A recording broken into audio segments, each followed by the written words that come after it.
Students से मेरी आज की video MDCAT biology unit number 2 bioenergetics और आज हम लोग बायोएनर्जेटिक्स का सेकंड लेक्चर डिस्कस करने जा रहे हैं। तो वीडियो को स्टार्ट करते हैं, लेकिन वीडियो को स्टार्ट करने से पहले मेरे चैनल को सब्सक्राइब कर लीजिए और बेल आइकन को प्रेस कर लीजिए ताकि आपको आने वाली वीडियोस मिलती रहें। तो अपने लास्ट लेक्चर के अंदर हम लोगों ने टाइप्स ऑफ रेस्पिरेशन पे बात की थी। अब जो नेक्स्ट लेसन हमने स्टार्ट लेना था वो था एरोबिक रेस्पिरेशन। लेकिन एरोबिक रेस्पिरेशन को स्टार्ट लेने से पहले थोड़ा सा रिव्यू कर लें चीज़ों को। मैंने आप लोगों को बताया था कि एरोबिक रेस्पिरेशन के 4 स्टेप्स होते हैं या सीक्वेंस के साथ। पहले 3 लिखे हुए ग्लाइकोलाइसिस है, उसके बाद पारोविक एसिड ऑक्सीडेशन है, तीसरे नंबर पे क्रेब्स साइकिल है और चौथे नंबर पे रेस्पिरेटरी चेन होती है जिसको हम लोग इलेक्ट्रॉन ट्रांसपोर्ट चेन या केमियोस्मोसिस भी कहते हैं। अब जो प्रोडक्ट्स हैं जो एनर्जी पॉइंट ऑफ व्यू से इंपॉर्टेंट है क्योंकि रेस्पिरेशन का प्रोसेस आपको एनर्जी प्रोवाइड करता है। तो एक तो आपके पास डायरेक्ट एटीपीज जो प्रोड्यूस होते हैं। जो डायरेक्ट एटीपीज प्रोड्यूस होते हैं इनके लिए हम लोग जो टर्म यूज करते हैं वो हम लोग यूज करते हैं सबस्ट्रेट लेवल एटीपीज, क्योंकि ये सबस्ट्रेट को यूज करते हुए बनते हैं। अब इसका क्या मतलब है वो मैं अभी डिस्कस करता हूँ। दूसरे नंबर पे जो प्रोडक्ट बनती है वो NADH होता है, निकोटीन अमाइड एडेनिन डाइन्यूक्लियोटाइड, और हाइड्रोजन का मतलब है कि ये उसकी रिड्यूस्ड फॉर्म है। और तीसरे नंबर पे होते हैं FADH2, फ्लेविन एडेनिन डाइन्यूक्लियोटाइड, और H2 का मतलब है ये उसकी रिड्यूस्ड फॉर्म है। अब आप अगर कैलकुलेशंस को देखिए तो ग्लाइकोलाइसिस में आपके पास सबस्ट्रेट लेवल एटीपीज 2 प्रोड्यूस होते हैं, NADH भी 2 प्रोड्यूस होते हैं, अलबत्ता FADH2 प्रोड्यूस नहीं होता। पारोविक एसिड ऑक्सीडेशन में आपके पास सबस्ट्रेट लेवल एटीपी कोई प्रोड्यूस नहीं होता, FADH2 कोई प्रोड्यूस नहीं होता, 2 NADH प्रोड्यूस होते हैं। क्रेब्स साइकिल में सबस्ट्रेट लेवल एटीपीज 2 होते हैं, NADH 6 होते हैं और FADH2 2 होते हैं। अब अगर आप टोटल कर लेते हैं इन सारों का तो आपके पास 2 और 2 4 सबस्ट्रेट लेवल एटीपीज हो गए, 2 + 2 + 6 10 आपके पास NADH हो गए और 2 जो है वो FADH2 होते हैं। अब बुनियादी तौर पे जब आप एनर्जी की कैलकुलेशन करते हैं तो हम ये कहते हैं कि जी एक जो ग्लूकोज है वो आपको नेट एटीपीज प्रोवाइड करता है 36। नेट आपको 36 एटीपीज जो है वो एक ग्लूकोज से मिल रहे होते हैं। तो अगर हम लोग यहाँ पर देखें तो एक ग्लूकोज की कैलकुलेशन आपको दी हुई है, और इस ग्लूकोज की कैलकुलेशन में तो सिर्फ अगर हम लोग गौर करते हैं तो सिर्फ और सिर्फ जो है वो 4 एटीपीज डायरेक्ट शो किए हुए हैं, बाकी तो 32 का जिक्र ही नहीं है। 10 NADH दे दिए हैं आपको और 2 FADH2 दे दिए हैं। तो असल में होता यह है कि अगर हम लोग रेस्पिरेशन की आखिरी स्टेप की बात करें रेस्पिरेटरी चेन की, तो वहां पर हर NADH मेटाबोलाइज होता है और हर NADH मेटाबोलाइज होकर आपको 3 एटीपीज के इक्वल एनर्जी प्रोवाइड करता है, और हर FADH2 मेटाबोलाइज होता है और मेटाबोलाइज होकर आपको 2 एटीपीज के इक्वल एनर्जी प्रोवाइड करता है। अब अगर आप यहाँ पे देखें तो आपके पास 10 NADH प्रोड्यूस हुए हैं, हर NADH से आपको 3 एटीपीज मिलने हैं, तो टोटल आपको 30 एटीपीज यहाँ पर मिल रहे हैं। लाइकवाइज अगर आप FADH2 की बात करते हैं तो 2 FADH2 प्रोड्यूस हुए हैं, हर FADH2 से 2 एटीपी मिल रहे हैं, तो आपके पास जो है ये 4 एटीपीज बन जाते हैं। तो अगर इस लिहाज से आप कैलकुलेशन को देखें तो आपके पास जो है वो 4 एटीपी सबस्ट्रेट लेवल पे प्रोड्यूस हो गए, 30 आपके पास यहाँ पे और 4 आपके पास यहाँ पे, तो ये 38 हो जाते हैं। लेकिन जो यूकैरियोटिक ऑर्गेनिजम्स होते हैं वहां उनके अंदर यहाँ पर 30 एटीपीज प्रोड्यूस नहीं होते, बल्कि 30 के बजाय 28 एटीपीज प्रोड्यूस होते हैं। उसकी वजह क्या है वो मैं भी आपको एक्सप्लेन करता हूँ। तो अगर आप कैलकुलेट कर लें 4 + 28 32 और 32 + 4 36, तो ये आपके 36 पूरे हो जाते हैं। तो ये बात तो बिल्कुल ठीक है, 36 एटीपीज आ रहे हैं। लेकिन हकीकत ये है कि इन 36 एटीपीज में से सिर्फ 4 एटीपीज सबस्ट्रेट लेवल पे डायरेक्ट प्रोड्यूस हो रहे हैं, जिनमें से 2 ग्लाइकोलाइसिस में और 2 क्रेब्स साइकिल में प्रोड्यूस हो रहे हैं। रिमेनिंग जो होते हैं आपके पास 32, वो रिमेनिंग 32 एटीपीज आपके पास जो है वो प्रोड्यूस होते हैं रेस्पिरेटरी चेन में जाकर, आखिरी स्टेप में जाकर इलेक्ट्रॉन ट्रांसपोर्ट चेन में, जहां पर NADH और FADH2 मेटाबोलाइज होकर आपको ये 32 एटीपीज प्रोवाइड करते हैं। तो अक्सर जब आप डायग्राम्स को देखते हैं तो वहां पर आपको रेस्पिरेटरी चेन के नीचे 32 एटीपीज लिखे नजर आते हैं और आप सोच में पड़ जाते हैं कि ये 32 एटीपीज उसने यहाँ पे क्यों लिख दी हैं। तो बुनियादी बात यह है कि कैलकुलेशंस दो तरह से हैं। ये कैलकुलेशंस दो तरह से किस तरह से हैं, एक तो अगर आप नोटिस करें तो ग्लाइकोलाइसिस में आपके पास 2 NADH बने, आप चाहें तो आप इसके एटीपी यहीं पे काउंट कर लें। अब सिर्फ फर्क इतना सा आता है कि जो ग्लाइकोलाइसिस में NADH प्रोड्यूस होते हैं, चूंकि ग्लाइकोलाइसिस का प्रोसेस होता है साइटोसोल के अंदर, तो ये NADH बनते हैं साइटोसोल के अंदर। साइटोसोल से निकल के इन्होंने माइटोकॉन्ड्रिया में जाना है, तो जब ये ट्रैवल करते हैं तो उस ट्रैवल में 1 एटीपी के बराबर एनर्जी कंज्यूम हो जाती है। ये बिल्कुल इसी तरह से है कि अगर आप कहीं पे जॉब करते हैं और जॉब करने वाले ने आपको कहा जी कि मैं आपको सैलरी ऑफर करूंगा पर डे के लिहाज से, और पर डे आपकी सैलरी होगी ₹3000 पर डे। आपने जॉब एक्सेप्ट कर ली। लेकिन अब होता क्या है कि जब आप अपने ऑफिस जाते हैं तो ₹500 आपका जाने का किराया लग जाता है, ऑफिस से वापस आते हैं तो ₹500 आपका वापसी का किराया लग जाता है। तो आपके पास अब जो पैसे बचते हैं वो पर डे 2000 बच रहे हैं। तो जो कंपनी है वो आपसे कहेगी कि हम आपको तो पे करें 3000 पर डे, आप कहेंगे मुझे तो 2000 बच रहा है। तो हर एनएडीएस से एटीपी जो बनते हैं वो बनते तीन ही है, जो मैंने आपको बात बता दी, इसमें कोई शक नहीं है। लेकिन चूंकि उसमें से एक एटीपी कंज्यूम हो जाता है सिर्फ ग्लाइकोलिसिस के लिए, तो आप यहाँ पे फिर 2 एटीपीज को कैलकुलेट कर लेंगे तो 2 into 2 4 एटीपीज बन जाते हैं आपके पास। अच्छा, इसी तरह FADH2 नहीं है तो ये तो आपके पास जीरो ही रह गया। लाइकवाइज पारोवे के स्टॉक स्टेशन में अगर आप देखें यहाँ पर डायरेक्ट एटीपी या सबस्ट्रेट लेवल एटीपी कोई नहीं है। ठीक है, इसी तरह से अगर आप बात करते हैं NADH की, यहाँ पर NADH से आप 3 एटीपी ही काउंट करेंगे, क्योंकि ये जो पायरोविक स्टॉक स्टेशन है ये माइटोकॉन्ड्रिया में होती है, तो जो ट्रैवलिंग में आपका एटीपी खर्च होता है वो एटीपी कंज्यूम नहीं होगा। तो इसलिए 3 2 6 एटीपीज आपको यहाँ पे मिल गए। और क्रेब्स साइकिल में आपके पास एक क्रेब्स साइकिल में 3 एटीपी बनते हैं, सॉरी 3 NADH बनते हैं, दूसरे में भी 3 बनते हैं, तो ये 6 हो जाते हैं। हर एक से आपको 3 एटीपीज मिलते हैं, तो 6 3s are 18। अब अगर आप टोटल करें तो आप देखें कि 18 एटीपीज ये हो गए, 6 एटीपीज आपके पास ये हो गए 24, और ये 4 28। तो ये जो 28 मैंने आपको बताया था, 28 इस तरह से पूरे हो जाते हैं। FADH2 यहाँ पर कोई प्रोड्यूस नहीं हो रहा, यहाँ पर कोई प्रोड्यूस नहीं हो रहा, यहाँ पर 2 FADH2 प्रोड्यूस होते हैं। हर FADH2 से आपको 2 एटीपीज मिलते हैं, तो 2 2s are 4। तो ये 4 की कैलकुलेशन आपकी परफेक्ट है। तो अब दो सिचुएशंस होती हैं। बाज बुक्स में क्या होता है, कैलकुलेशन साथ साथ की होती है, यानी ग्लाइकोलिसिस की कैलकुलेशन अगर आप देखें तो 2 सबस्ट्रेट लेवल में मिल गए आपको, और उसके बाद जो है वो आपको 4 एटीपीज यहाँ से मिल गए, तो 6 आप यहीं पे काउंट कर लेते हैं। अच्छा, पारोविक स्टॉक स्टेशन में डायरेक्ट एटीपी कोई नहीं है, FADH2 से भी कोई नहीं, अलबत्ता 6 जो है वो NADH से, तो 6 आप यहाँ पे काउंट कर लेते हैं। इसमें अगर आप देखें क्रेब्स साइकिल में तो 2 आपको ये मिल गए, और 18 आपके पास आ गए यहाँ से, तो 18 और 2 20, और 4 आपके पास ये प्रोड्यूस है FADH2 से, तो ये बन गए 24। तो अब आप इसको ऐड कर लें तो 24 + 6 + 6, तो ये बन जाता है 36। तो इस अंदाज से ये कैलकुलेशन पूरी होगी। तो अगर आप साथ साथ कैलकुलेट करेंगे हर स्टेप के तो भी 36 बन रहे हैं, और अगर आप इसको एंड पे जाके कैलकुलेट कर लेते हैं जैसे मैंने आपको ये बताया, तो भी आपके पास जो है वो 32 एंड पे बन जाएंगे, और 4 आपके पास ये वाले, तो ये आपके पास 36 पूरे हो जाते हैं। तो बाज बुक्स में कैलकुलेशन साथ साथ की होती है, बाज बुक्स में एक ही दफा एंड पे कैलकुलेशन की होती है। हमारे यहाँ जो पाकिस्तान में ज्यादातर बुक्स पढ़ाई जाती हैं उनके अंदर कैलकुलेशन जो है वो साथ साथ की होती है। तो मैं साथ साथ वाला फार्मूला ही फॉलो करूंगा। अगर आपको ये कैलकुलेशंस ना समझ आई हो, आप इस वीडियो को दोबारा से देखेंगे तो आपको ये बात बड़ी आसानी से समझ आ जाएगी। वैसे भी जब मैं हर स्टेप को डिस्कस करूंगा तो मैं उसकी कैलकुलेशन साथ साथ करता चला जाऊंगा, और जब मैं रेस्पिरेशन मुकम्मल कर लूंगा तो at the end of the respiration में एक दफा दोबारा से आपको कैलकुलेशन करके बताऊंगा, ताकि आपका ये कॉन्सेप्ट क्लियर हो जाए। अब अगर आप आगे चलिए तो ये सबस्ट्रेट लेवल फास्फोरिलेशन का कॉन्सेप्ट है, क्योंकि ये वर्ड अक्सर स्टूडेंट्स को नहीं पता होता कि सबस्ट्रेट लेवल फास्फोरिलेशन क्या है। तो देखिए, एक पॉसिबिलिटी क्या होती है कि अगर आपके पास एक एडिनोसिन डाइफॉस्फेट का मॉलिक्यूल था, इसके अंदर एक इनऑर्गेनिक फॉस्फेट आकर ऐड हुआ।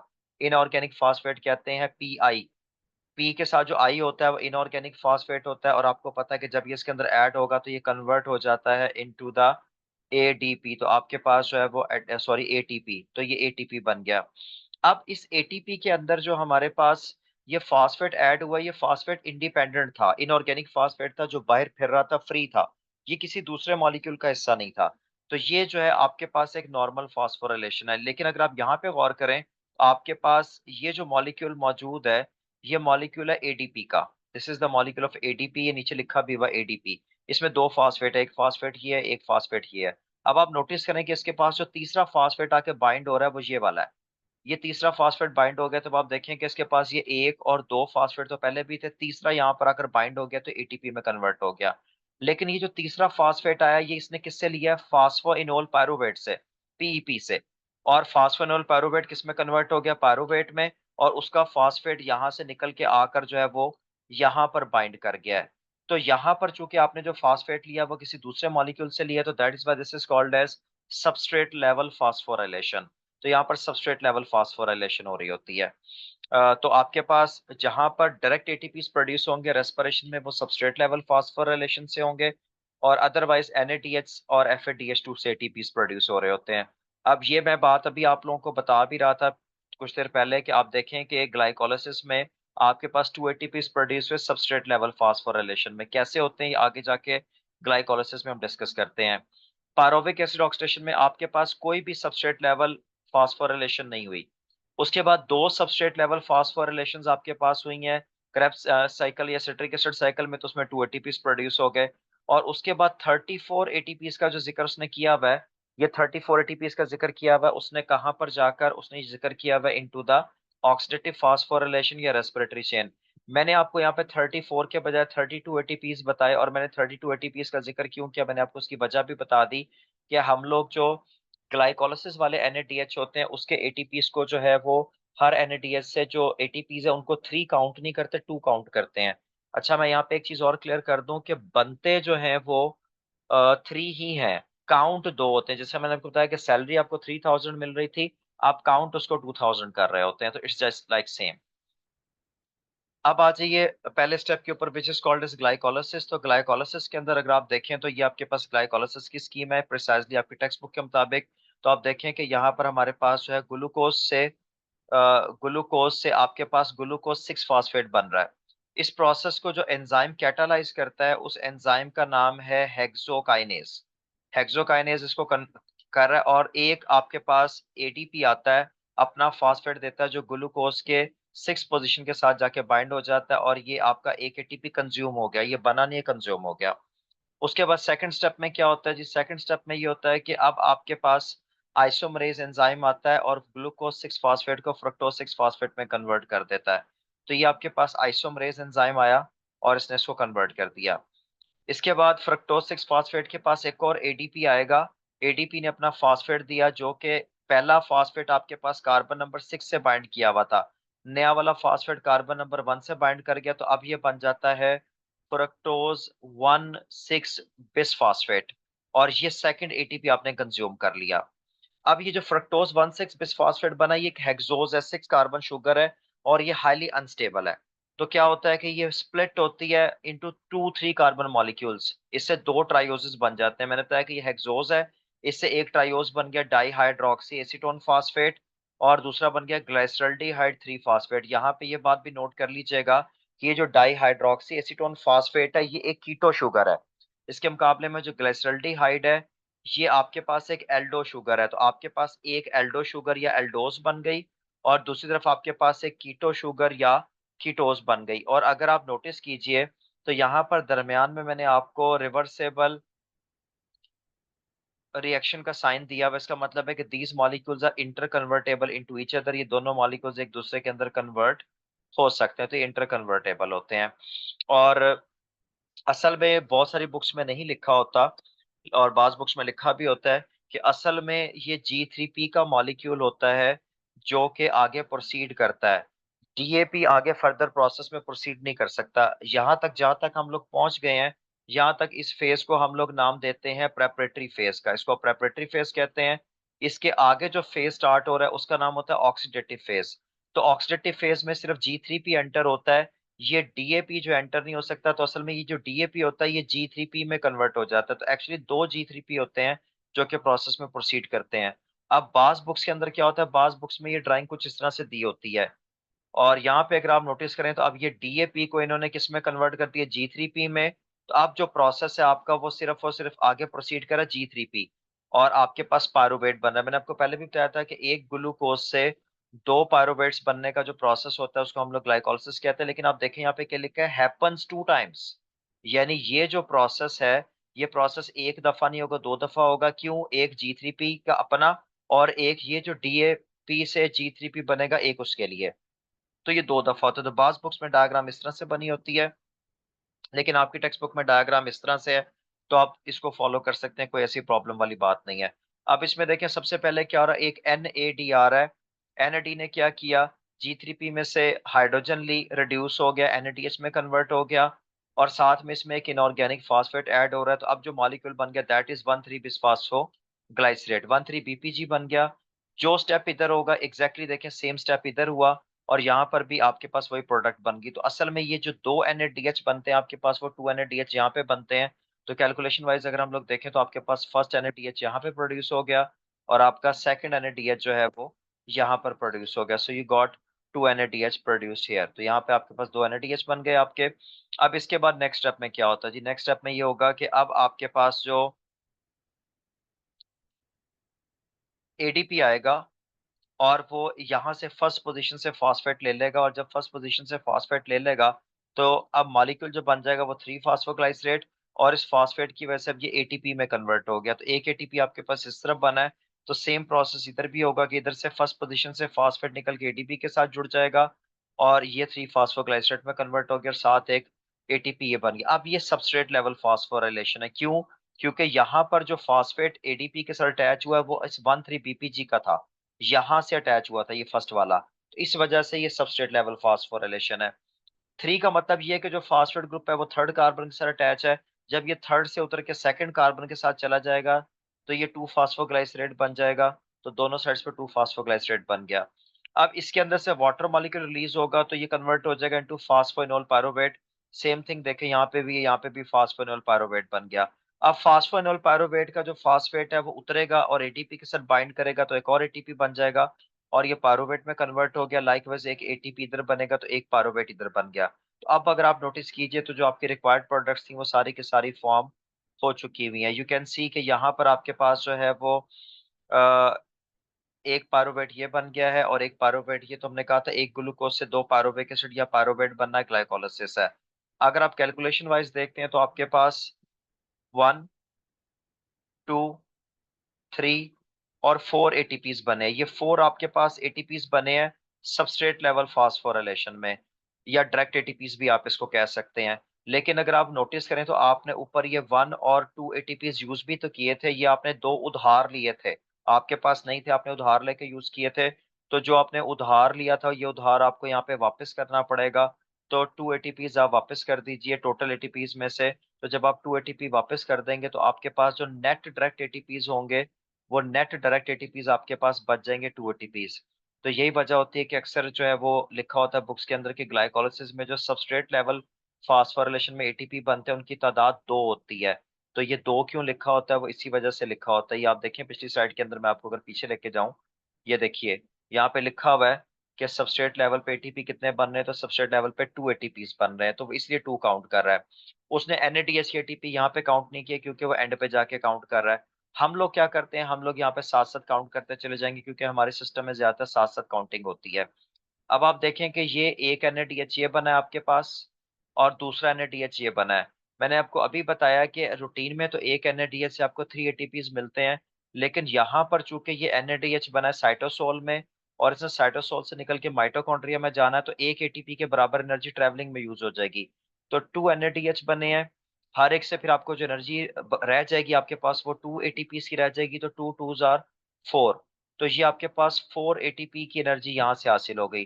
तो 4 ATP की एनर्जी आपके पास यहाँ से हासिल हुई है, और 2 नेट ATPs आपके पास ये थे। तो ये आपके पास अगर नेट ATPs आप काउंट करेंगे तो 2 ATP नेट वाले काउंट कर लेंगे तो आपके पास 6 ATPs बन जाएंगे। लेकिन बाज बात क्या होता है, वो आपसे कहता है जी नेट ATP नहीं बताएं, टोटल ATP बताएं। तो टोटल ATP कौन से हैं? टोटल ATP वो हैं जो बने हैं। टोटल कितने बने देखें, 1, 2, 3, 4 ये हो गए, और 4 ही आपको NADH से मिले, तो 4 और 4 हो जाता है 8 ATP। तो टोटल एटीपी अगर आपसे कोई पूछता है तो टोटल एटीपी आपके पास बने हैं 8। लेकिन अगर याद करें तो ये जो 2 ATP हमने कंज्यूम किए थे ये वापस भी तो करने हैं। तो जब आप इन 2 ATPs को वापस कर देंगे तो 2 ATPs को माइनस करने के बाद, वापस करने के बाद आपके पास जो एटीपी बचेंगे वो कहलाते हैं नेट एटीपीज। तो अगर आपसे कभी भी पूछा जाता है MCQ के अंदर, पेपर में, कि ग्लाइकोलाइसिस के अंदर जो है वो टोटल नंबर ऑफ एटीपीज कितना प्रोड्यूस होता है, तो याद रखिएगा ग्लाइकोलाइसिस के अंदर जो total number of ATPs produce हो रहा है वो होता है आपके पास 8 ATPs। और अगर आपसे पूछा जाता है कि जी ग्लाइकोलाइसिस में आपके पास जो है वो नेट नंबर ऑफ एटीपीज कितना प्रोड्यूस हो रहा है, तो याद रखिएगा ग्लाइकोलाइसिस के अंदर आपके पास जो net number of ATPs produce होता है वो आपके पास होता है 6 ATPs। अच्छा, बाज औकात क्या होता है? बाज औकात वो दूसरी कैलकुलेशन पे चला जाता है, यानी कि वो NADH के एटीपी यहाँ पे काउंट नहीं करता, वो NADH के एटीपी एंड पे जाके काउंट करता है। उस सूरत में क्या होगा, फर्ज कर लें आपको ऑप्शंस आ गई हैं पेपर के अंदर, ए ऑप्शन है 1, बी ऑप्शन है 2, सी ऑप्शन है 3, और डी ऑप्शन है आपके पास 4। अब आपके पास, अब वो आपसे पूछ रहा है कि जी what is the total number of ATPs produce. अब आप सोच में पड़ जाते हैं कि यार टोटल एटीपीज तो सर ने मुझे बताए थे कि 8 प्रोड्यूस होते हैं, यहाँ पर तो 8 ऑप्शंस में नहीं है, तो अब मैं किधर जाऊं? तो फिर आप 4 चूज करेंगे। क्यों 4 चूज करेंगे? क्योंकि अब वो ये NADH को काउंटिंग में नहीं लेके आ रहा। वो ये जो डायरेक्ट एटीपी, ये एक, ये दूसरा, ये तीसरा और ये चौथा, अब वो सिर्फ इनको कंसिडरेशन में लेके आ रहा है। अब अगर वो आपसे नेट पूछेगा तो अब नेट आपका जवाब होगा कि अब नेट एटीपी कितने हैं? अब नेट एटीपी 2 है, क्योंकि ये जो 4 बने हैं, इन 4 में से आपने जो है ये ऊपर वाले 2 माइनस कर देने हैं, तो नेट आपके पास 2 रह जाएंगे।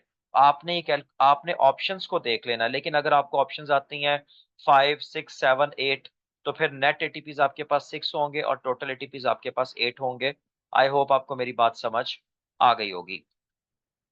तो ये इसकी एनर्जी कैलकुलेशन की समरी है जो मैंने भी आपसे डिस्कस किया है। ऑलरेडी हम इस पे बात कर चुके हैं कि डायरेक्टली ग्लाइकोलिसिस में आपके पास 4 एटीपी जनरेट हो रहे हैं। ये वो एटीपी जो सबस्ट्रेट लेवल फास्फोरिलेशन से जनरेट हुए। NADH2 प्रोड्यूस हुए थे, हर NADH से हम 2 एटीपी यहाँ पे कैलकुलेट करेंगे तो 4 हो गए, तो टोटल एटीपीज 8 हो जाते हैं। आपने जो प्रेपरेटरी फेज में 2 एटीपीज यूज किए थे उनको पे ऑफ करके आपके पास नेट एटीपीज रह जाते हैं 6। तो टोटल एटीपीज आपके पास 8 है और नेट एटीपीज आपके पास 6 है। ये कैलकुलेशन सिर्फ ग्लाइकोलिसिस तक की है। हर स्टेज को, इसके बाद जब हम लोग पायरोबिक एसिड ऑक्सीडेशन को डिस्कस करेंगे तो उसकी कैलकुलेशन हम लोग इसमें ऐड कर देंगे। फिर जब हम लोग क्रेब्स साइकिल पे जाएंगे तो उसकी कैलकुलेशन को भी इसके अंदर ऐड कर देंगे। और आखिर में जाके हम लोग डिस्कस करेंगे इंशाल्लाह के पूरे ग्लूकोज मॉलिक्यूल से कितने एटीपी जनरेट हुए हैं। तो उम्मीद है आपको ये वीडियो पसंद आई होगी। इस वीडियो को लाइक कीजिए, शेयर कीजिए, कमेंट्स कीजिए। Thank you very much.